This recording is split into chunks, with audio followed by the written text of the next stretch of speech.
क्षेत्र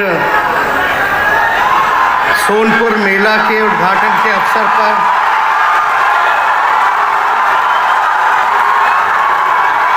मंच पर उपस्थित आदरणीय श्री हरिवंश नारायण सिंह जी, माननीय उप सभापति राज्यसभा, माननीय मंत्री राजस्व भूमि सुधार श्री आलोक मेहता जी, छपरा के सारण के प्रभारी मंत्री और साइंस एंड टेक्नोलॉजी मंत्री बड़े भाई श्री सुमित सिंह जी, कला संस्कृति एवं युवा विभाग के मंत्री आदरणीय जितेंद्र राय जी, श्रम संसाधन विभाग के मंत्री आदरणीय श्री सुरेंद्र राम जी, वरिष्ठ नेता एवं माननीय विधायक सोनपुर के चहेते विधायक डॉक्टर राम अनुज प्रसाद जी, माननीय विधान परिषद सदस्य श्री सुनील सिंह जी, माननीय विधायक परसा के चहेते विधायक श्री छोटेलाल राय जी, माननीय विधान परिषद सदस्य श्री वीरेंद्र नारायण यादव जी, माननीय विधायक डॉक्टर CN गुप्ता जी, माननीय MLC श्री सौरभ कुमार जी, अध्यक्ष जिला परिषद सारण श्रीमती जयमित्रा देवी जी, उपाध्यक्ष जिला परिषद सारण श्रीमती प्रियंका सिंह जी, पर्यटन विभाग के सचिव आदरणीय श्री अभय सिंह जी, MD राज्य पर्यटन विकास निगम श्री कंवल तनुज साहब जी, श्री यशापति मिश्र जी, निदेशक पर्यटन, श्रीमती पूनम जी, सारण प्रमंडल की आयुक्त, DIG सारण प्रमंडल के श्री P कानन साहब जी, DM सारण श्री राजेश मीना जी, SP सारण श्री संतोष कुमार जी और जितने भी पदाधिकारी अधिकारी, हमारे मीडिया के सभी साथी और जितने सामाजिक क्षेत्र में अपना कर्तव्य निभाने वाले समाज सेवी और हमारे बुजुर्ग अभिभावक, नौजवान युवा साथी, वैशाली और सारण और हरियर क्षेत्र सोनपुर से महान जनता को हम दिल से धन्यवाद देते हैं। आप सब लोगों का अभिनंदन करते हैं, आप सब लोगों का स्वागत करते हैं। और माननीय मुख्यमंत्री नीतीश कुमार जी के ओर से और राष्ट्रीय अध्यक्ष आदरणीय लालू प्रसाद जी की ओर से इस मेले की शुरुआत को लेकर के आप सब लोगों को शुभकामना हम देते हैं। और ये मेला जो है तकरीबन 1 महीना जो है चलेगा। आज इसकी शुरुआत हुई है 6 नवंबर से 7 दिसंबर तक ये मेला जो है चलता रहेगा। और सोनपुर मेला पवित्र गंगा और गंडक नदियों का संगम है। यही गजग्राह संग्राम हुआ था और यहाँ कार्तिक स्थान का पौराणिक आध्यात्मिक महत्व है। विश्व प्रसिद्ध हरियर क्षेत्र सोनपुर मेला न केवल गजग्राह का मोक्ष स्थल है, बल्कि विष्णु और महादेव का समन्वय का भी स्थल रहा है। और हमको लगता है कि विष्णु जी और महादेव का पहला मंदिर जो है यही है। और यह मेला कार्तिक पूर्णिमा के अवसर पर संगम में पवित्र डुबकी लगाकर हरिहर नाथ के पूजा अर्चना एवं जल अभिषेक से प्रारंभ होता है और पूरे 1 महीने तक सामाजिक आर्थिक गतिविधियों, कार्यक्रम एवं प्रदर्शनों का विशाल हब तैयार हो जाता है, जहां एक ही मेला स्थल में देशी विदेशी व्यापारी पुरानी परंपरागत तरीकों से वस्तुओं से लेकर आध्यात्मिक सामग्रियों की मार्केटिंग और ब्रांडिंग करते हैं। तो वाकई में ये मेला अद्भुत रहा है और हम लोगों की, बिहार सरकार की कोशिश रहेगी कि इस मेले को और बढ़ाने का काम करें और इसका प्रचार प्रसार करें। जहां कमी रह गई हो उसको हम लोग दूर करने का काम करें। और ये छपरा सारण जेपीजी की धरती रही, डॉक्टर राजेंद्र बाबू की धरती रही, भिखारी ठाकुर जी की धरती है और हमारे पिता की भी कर्म भूमि है। तो इसको लेकर के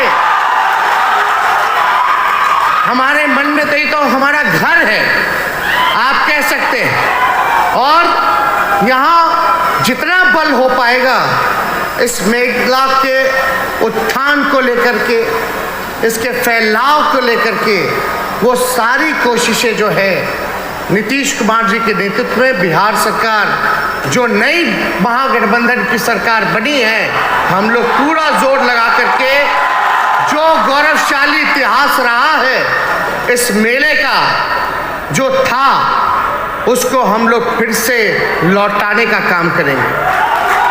अभी उपसभापति महोदय जिक्र कर रहे थे कि प्रश्न आता था कि विश्व में सबसे बड़ा मेला कहाँ होता है, तो यही हरिहर क्षेत्र में सोनपुर मेला होता था। लेकिन समय के साथ साथ थोड़ा मोड़ा जो है तकलीफ झेलना पड़ा, सिमटता रहा। तो हमारी कोशिश है, अभी हम लोग इसी पे विचार कर रहे हैं कि मेला का जो महत्व रहा है, मुगलों के ज़माने में, आप समझिए मुगलों के ज़माने में लोग यहाँ पशु का खरीद बिक्री को लेकर के लोग आते थे। आप समझ सकते हैं कि क्या गौरव रहा होगा इस मेले का। और हमारे सचिव जो ऊर्जावान सचिव हैं पर्यटन विभाग को मिले, अभी 1 महीने नहीं हुए आए हुए, काम में लग गए हैं। और पूरे विभाग में, टूरिज्म ही विभाग में नहीं बल्कि सोनपुर मेला के उत्थान के लिए भी और क्या क्या किया जा सकता है, इसमें हम लोग बात कर रहे हैं और काम करेंगे। अब आप बताओ, अब सोनपुर मेला के ना हम काम करेंगे तो कौन सा मेला का करेंगे? तो यहाँ तो भाई ये मेला जो है, जहाँ दूसरी तरफ जहाँ केवल नफरत की राजनीति हो रही है, टकराव की राजनीति हो रही है, तोड़ने की राजनीति हो रही है, मेला में चाहे गरीब हो, अमीर हो, व्यापारी हो, खरीदार हो, पर्यटक हो, चाहे कोई धर्म के हो, कोई जात के हो, कोई वर्ग के हो, ये मेला तो जोड़ने का काम करता है, प्यार का संदेश देने का काम करता है। ऐसे और मेलाओं की हम सब लोगों को ज़रूरत है। तो ये बहुत ही महत्वपूर्ण है, इस क्षेत्र की ओर ही नहीं बल्कि आज हम यहाँ आप लोगों के कृपा से, आप लोगों के आशीर्वाद से, आप लोगों का जो प्यार मिला, आप लोगों ने जो शक्ति दिया, चाहे सारण की जनता हो या बिहार की जनता हो, आज उप मुख्यमंत्री अगर हम बने हैं तो ये आपके आशीर्वाद से नहीं हो सकता था। तो आपने इतना प्यार किया है, इतना आशीर्वाद दिया है, इतना आप लोगों का विश्वास बढ़ा है। हम आज इस मंच के माध्यम से आप लोगों को विश्वास दिलाते हैं कि आप लोगों के विश्वास पर हमारी सरकार और हम खुद खड़े उतरने का काम करेंगे। सबको साथ लेकर के चलना है, कोई हमारा भाई पीछे ना छूटे, चाहे स्वर्ण जाति के हो, चाहे पिछड़ी जाति के हो, चाहे अति पिछड़ी जाति के हो, चाहे दलित महादलित भाई हो, चाहे अल्पसंख्यक भाई हो, चाहे गरीब हो, चाहे अमीर हो, चाहे मिडिल क्लास का हो, चाहे पुरुष हो, चाहे महिला हो, चाहे आप सब लोग, ये कोई ऐसा वर्ग के लोग हमारे ना छूटे, ये हमारी प्रायोरिटी है। सबको साथ लेकर के चलना है, आगे बढ़ाना है, चाहे बूढ़े बच्चे सब लोगों के लिए हम लोगों को काम करना है। और आपको हम बता देना चाहते हैं कि जब चुनाव चल रहा था 2020 में, तो हमने कहा था कि अगर हम सरकार में आएंगे तो 10 लाख नौजवानों को सरकारी नौकरी देने का हम काम करेंगे।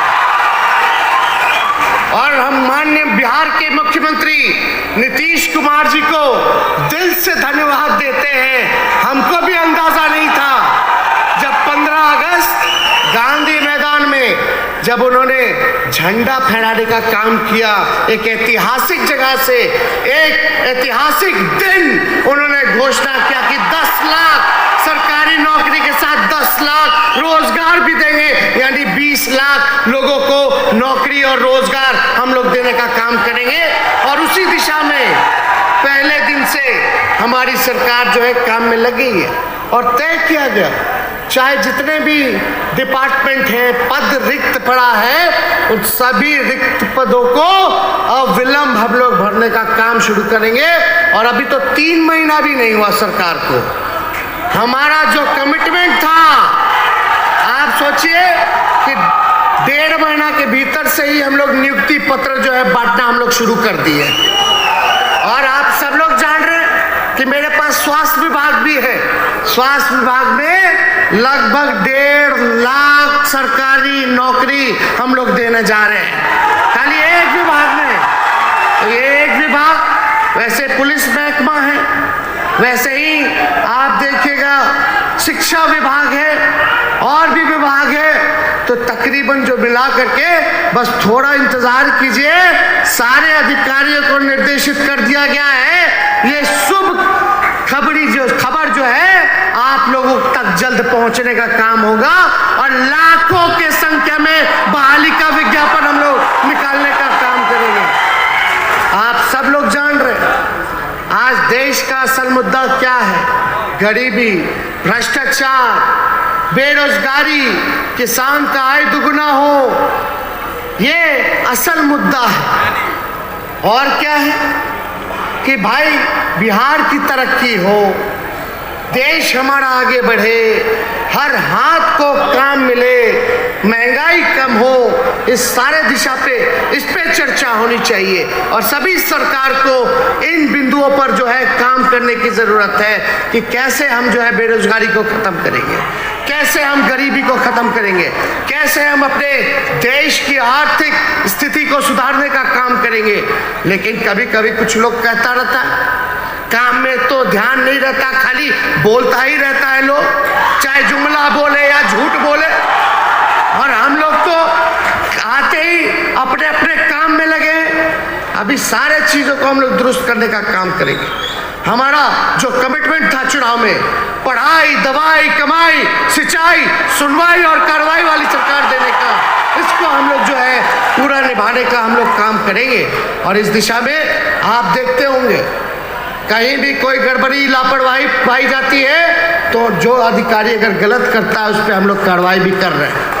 और अब तो अस्पतालों में जाकर के अचानक रात में जाते हैं, हम औचक निरीक्षण करते हैं, कहीं कोई गलती काम करता है तो उसको हम लोग सुधारने का काम करते हैं। और ये सिलसिला हम आपको बता दें, कमी कहीं भी होगी उस चीज पर हम लोग ध्यान देने की जरूरत है।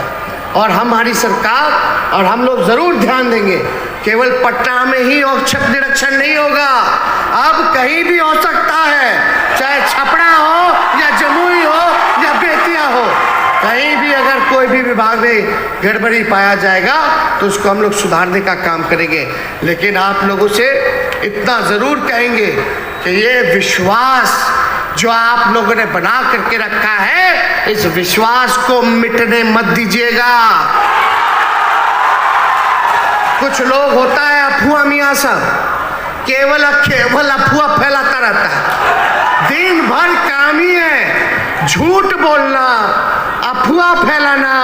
और कहीं चेहरा नजर नहीं आता तो कहीं अपना चेहरा उघाड़ करके दिखा दे, खाली टीवी में आना। तो अब ये सब तो काम चलने वाला नहीं है। और छपरा की जनता तो कितना होशियार भाई, बतावे की जरूरत बका, चाहे सामाजिक रूप से हो चाहे राजनीतिक रूप से हो, तो छपरा के लोग गड़बड़ाए वाला नहीं खे। चिन्हता कि के निमन बा के निकम्मा बा। अरे तो चिंता है कि नहीं चिंता, हाथ उठा करके बताइए। तो आप लोग सब लोग पहचानते हैं। तो कहीं कोई घबराने वाली बात नहीं है। ये महागठबंधन की सरकार है और हम सभी समाजवादी लोग एकजुट हुए हैं। हम धन्यवाद देते हैं नीतीश जी को, जो उन्होंने निर्णय लिया वो बिहार के हित में, देश के भाईचारे के हित में उन्होंने निर्णय लेने का काम किया और लालू जी ने इस निर्णय का स्वागत किया। तो इसलिए आप सब लोग, आज लालू जी की तबीयत ठीक होती तो आज वो आपके बीच होते, लेकिन आप लोगों को पता अभी कुछ दिनों में अभी सिंगापुर से सारा टेस्ट वगैरह करा के वापस लौटे हैं और डॉक्टर ने बताया कि उनको ट्रांसप्लांट कराना है किडनी का। तो ट्रांसप्लांट की जो प्रक्रिया है वो चल रहा है और कुछ दिनों में वो सिंगापुर जाएंगे अपना किडनी ट्रांसप्लांट करवाने के लिए, ऑपरेशन करवाने के लिए। तो आप लोग सब लोगों से यही उम्मीद करते हैं कि आप लोग लालू जी के लिए प्रार्थना कीजिएगा, दुआ कीजिएगा कि उनका ऑपरेशन जो है जल्द से जल्द ठीक हो जाए और आप लोगों के बीच दोबारा सेवा में लग जाए। और ये सोनपुर है, यहाँ से तो हमारे पिता विधायक रह चुके हैं, ये तो यहाँ से एमपी रह चुके हैं और आप लोग को बताने की जरूरत नहीं। और रहते हुए कितना काम उन्होंने किया, ये बगल में ही दफ्तर है, इसका एक्सटेंशन से लेकर के सारा कुछ किया उन्होंने। रेलवे के कारखाना मेहराना से लेकर के पहिया कारखाना से लेकर जेपी यूनिवर्सिटी तक सब कुछ उनका जो है किया हुआ है, आप लोग सब लोग जान रहे हैं। तो काम के मामले में, इस क्षेत्र के विकास को लेकर के, आप लोगों की तरक्की को लेकर के, आप लोगों के भलाई के लिए उन्होंने दिन रात जो है एक किया है और हमारा कमिटमेंट है, हम उनके बेटे हैं और हम इतना जरूर कहेंगे कि जो लालू जी ने, जो हमारे पिता के साथ साथ राष्ट्रीय अध्यक्ष भी हैं, जब आपके लिए खड़े उतरे हैं तो उनका बेटा भी कभी भी आपके काम के लिए झुकेगा नहीं, आपके काम को पूरा करने का काम करेगा। तो ज़्यादा कुछ समय ना लेते हुए आप सब लोगों को, क्योंकि ढेर टाइम हो गया, आप लोग बहुत देर से यहाँ जो है इंतज़ार कर रहे हैं और हम माननीय विधायक यहाँ रामानुज जी हैं, परसा के विधायक छोटे लाल जी हैं, इनको भी बोलने का अवसर चाहिए था, लेकिन प्रोटोकॉल को देखते हुए और समय सीमा को देखते हुए उन सभी लोगों से क्षमा मांगते हैं। आगे फिर बोलने का मौका खूब मिलेगा। अभी हम लोग संगे संगे घूमेंगे, जो गड़बड़ी करेगा उसको दुरुस्त करेंगे, काहे चिंता कर रहे हैं। और जितने भी यहाँ हमारे अधिकारी हैं, चाहे यहाँ की कमिश्नर हो, डीआईजी साहब हो, डीएम साहब हो, एसपी साहब हो, पर्यटन विभाग के जितने अधिकारी हो, 2 साल बाद जो है ये मेला का अवसर मिला है।